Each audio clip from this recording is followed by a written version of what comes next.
श्रीमन्नारायण नारायण हरि हरि ओम।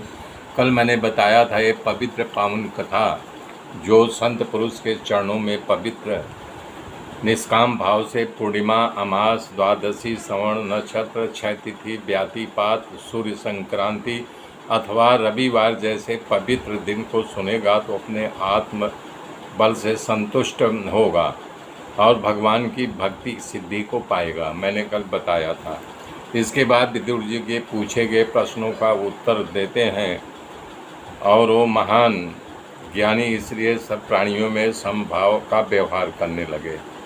उसके कुल में मंत्रियों ने कहा ध्रुव जी उत्कल चले गए तो उत्कल राजा बना। 2 पुत्र थे तो उत्कल राजा बना तो ज्ञानी था, इसलिए सब प्राणियों में समभाव से देखने लगे। तब उसके कुल के वृद्धों ने कहा ये तो परम पागल है, मूर्ख है, ऐसा आचरण कर रहा है।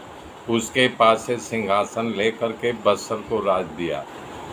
तो बत्सर के 6 पुत्र हुए, पुष्पाण, तिमकेतु, इव, ऊर्ज, वसु और जय। इसके बाद जो है यानी कि उसमें से सुपर्णका 2 पत्नी थी, प्रभा और दोषा। प्रभा के घर से प्रातः, मध्याह्न दिन और सायं नाम के 3 पुत्र हुए और दोषा को भी 3 पुत्र उत्पन्न हुए, प्रदोष, निशित और विष्ट। विष्ट के यहाँ पुष्करणी के द्वारा सर्वजेता नामक पुत्र उत्पन्न हुआ।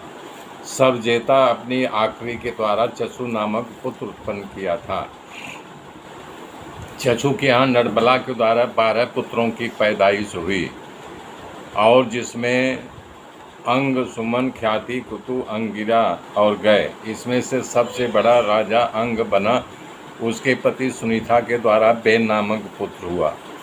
अंग राजा बचपन से ही दुराचारी था। जब खेलता था अपने उम्र के बच्चों को किसी की आंख फोड़ देता, किसी के कुएं में ढुकेल देता और जब शिकार खेलने जाता तो मनुष्यों को भी मार डालता था।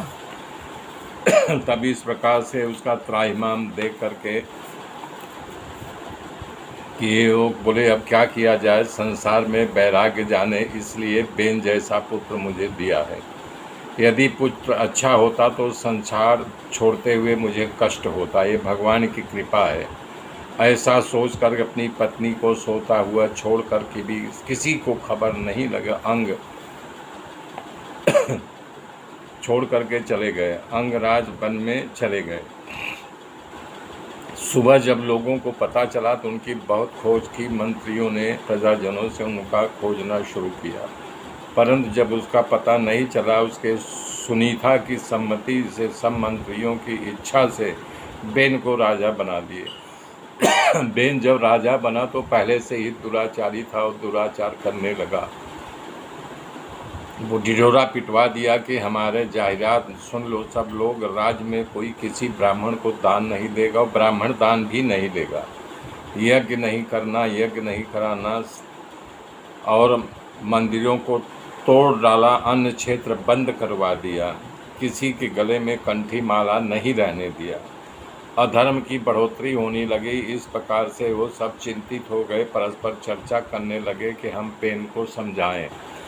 बेन राजा के पास जाकर के समझाने की चेष्टा की। बोला सुनो, शास्त्रों में लिखा है न, राजा जो है भगवान के तुल्य होता है, सारे देवता के राजा में बसते हैं न, तो हम कैसे साधारण मनुष्य हुए, हमारा यज्ञ करो, हमें भोग लगाओ, हमारा पूजा पाठ करो। मेरे मित्रों मेरे साथ बने रहिए, आगे कल फिर गाथा जोड़ूंगा, तब तक के लिए जय श्री राम।